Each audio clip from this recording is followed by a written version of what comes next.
Okay, so I'm not here, obviously, and y'all have done some stuff with Miss Anger, but um, I wanted to just sort of tell you guys a little bit about the catacombs that we talked about yesterday when we read Cask of Amontillado.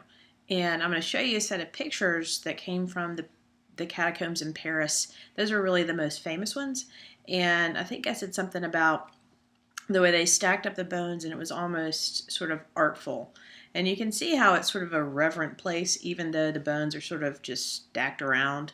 Um, so these pictures that I'm about to show you are in Paris, and there are millions of bones there. And this situation in Paris was such that because there was not a lot of sanitary conditions and lots of people were getting infected by bad water and other stuff, so many people died at once. There wasn't enough room for them in cemeteries. So in the 1700s, a lot of the people who died in Paris were not buried, but were stacked up, and then their bones were eventually arranged so that they were sort of an art project almost. But it's a really reverent place, and when you go down there, they ask you to be quiet. They tell you that you're entering, this place of the dead, and you need to be respectful and stuff. And actually, before they were catacombs, the place that I'm going to show you was actually an old stone mine. So the stone mine became the cemeteries for all the bones. Okay, so here are a set of pictures. If Miss Adinger wants to pause and let you guys look at them a little more slowly, she can. If she wants to go back, if you guys want to go back and look at them again, she can rewind and whatever. But this is just what the catacombs look like, since you probably have never seen pictures of, and to my knowledge, no one's ever been down in this place. So anyway, I'll be back in a few.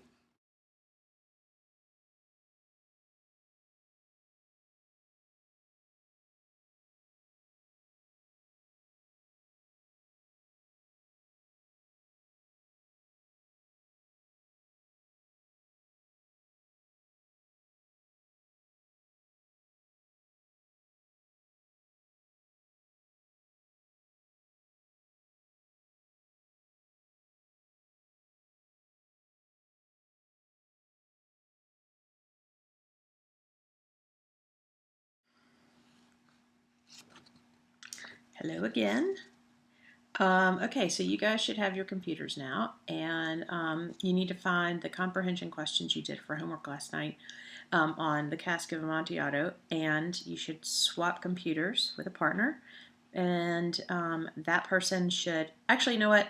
No, keep your own computer, and you can just correct your own. Just make your corrections in a different color.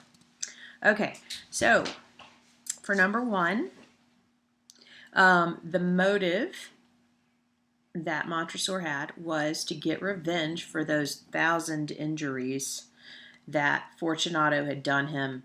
But the insult in paragraph 1 was what sent him over the edge. That was the motive. Okay, for number 2. Oh, by the way, if you need to press pause, get Miss Adinger to press pause. Number 2. According to Montresor, the perfect crime is one where the perpetrator is never caught, but the victim knows he is getting revenge on him. So, according to Montresor, the perfect crime would be totally getting revenge on Fortunato, and Fortunato knowing it and dying, and Montresor never getting caught for the crime. Okay, and according to Montresor, this is number 3, Fortunato is arrogant. We know this because he calls him a know-it-all about wine. And he's totally insulting, according to the first paragraph. For number 4, Montresor uses Fortunato's arrogance against him by saying that he would ask Lucchese for help, and if Fortunato couldn't help determine whether the Amontillado was real. So he's using his arrogance against him. And number 5, we know that nothing has happened because these bones of Fortunato's are still undisturbed after 50 years of the crime. And Mar has this picture he wants to show you. Marley, you gonna bring the picture over? Oh yeah, I just put hair on the people. Just putting hair on the people. Okay, here's the picture. Da, da, da, da, da, da, da, da, da. Here's Fortunato, Montresor, like Tyrannosaurus Rex, kind of.